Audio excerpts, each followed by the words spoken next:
Festive season में बीते हफ्ते तक जोरदार तरीके से बिक्री हो रही थी। हर तरफ खरीदार टूट कर पड़ रहे हैं। बाजारों से लेकर ऑनलाइन माध्यमों से खरीदारी की जा रही है। अभी तक इस बात पर अर्थशास्त्री मंथन कर रहे थे कि क्या ये सिलसिला दिवाली के बाद भी जारी रहेगा। क्या आर्थिक रिकवरी की रफ्तार बढ़ाने का ये रास्ता कामयाब होगा। लेकिन इस चिंतन से पहले ही प्रदूषण ने कारोबार को डेंट पहुंचाना शुरू कर दिया है। अभी तक जो मॉल में केवल फुटफॉल बढ़ाने की खबरें आती थी, मॉल्स चलाने वाले भी लगातार दावा कर रहे थे कि फुटफॉल बढ़ रहा है और बिक्री में भी इजाफा हो रहा है। We've seen that footfalls have reached over 50% of pre-COVID levels, but the real news is in the sales.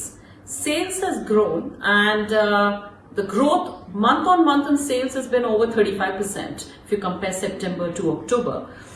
We believe that the few coming months should see better sales than what we've seen so far in the second quarter. Diwali से हमारी अपेक्षाएं बहुत सारी हैं, क्योंकि जिस तरीके से पिछले 3 महीनों का रुझान रहा है, बहुत सारी ग्रोथ मॉल्स में रिकॉर्ड की गई है। हम लोगों ने मॉल्स में अपने कस्टमर्स के लिए सारे सुरक्षा प्रावधानों का इंतज़ाम किया है, चाहे वो सोशल डिस्टेंसिंग के नॉर्म्स को लेकर हो, चाहे वो सैनिटाइजेशन को लेकर हो या नॉर्मल क्लीननेस को लेकर हो।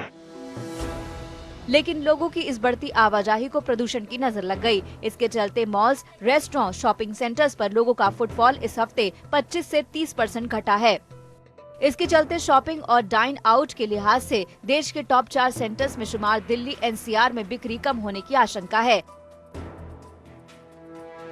दिल्ली एनसीआर में इस बार प्रदूषण का कहर पिछले सालों के मुकाबले कहीं ज्यादा है और ऐसे में कोरोना के अटैक का खतरा भी बढ़ गया है। इससे बचने के लिए लोग घरों से निकलना कम ही पसंद कर रहे हैं। जानकारों का मानना है कि प्रदूषण और तापमान का कम होना कोरोना का कहर बढ़ा सकता है।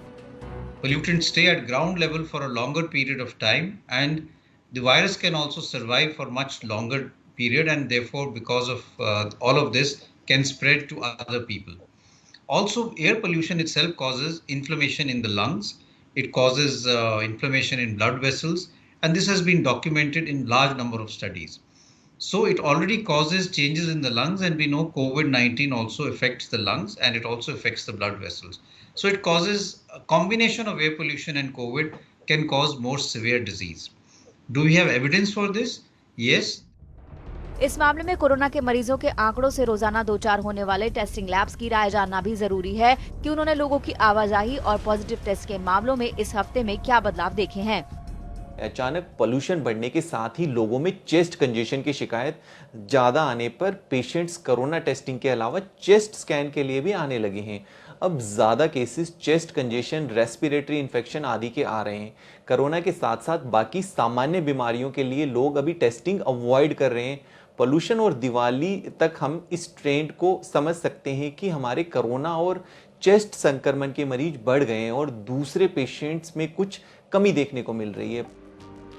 इस पोल्यूशन का कहर कितना खतरनाक है, इसका अंदाजा इसी बात से लगाया जा सकता है कि दिल्ली में करीब 73% लोग किसी न किसी रूप से सांस, गले या आंख की तकलीफ से परेशान हैं।